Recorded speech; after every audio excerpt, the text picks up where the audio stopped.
po ako nakaka-pay out nung sa 4-piece namin for almost 1 year and 3 months na. Anong dahilan po? Kasi po yung ATM ko hindi binabasa yung hindi binabasa ng machine. Okay. Tapos Tapos sinurrender ko po siya. Ang sabi, ipaprocess po nga, ayusin daw, papalitan daw yung ATM. Sir, ang gusto ko lang po sana yung matulungan niyo po ako makash out ko po yung bigay ng gobyerno, yung para sa amin po. Kasi po, kailangan na po namin. Kasi po, tag-ulan na ngayon, yung bahay po namin, malapit na pong mag-iba.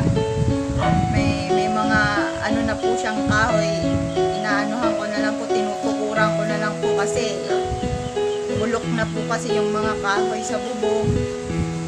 Yung bubong namin trapal na lang po. Alam ko pong marami na po kayong natulungan. Sana po isa po ako dun sa matulungan niyo po.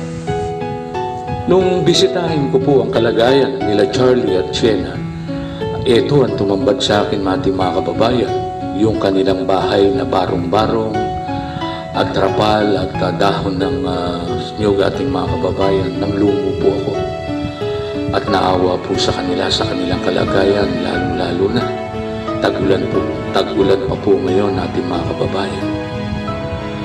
At habang tinitingnan ko po yung kanilang tahanan, ay nangihina po ako. Kaya alam niyo po, ating mga kababayan, tunghayan po ninyo ang aksyon ng Timbog, Boses ng Katarungan.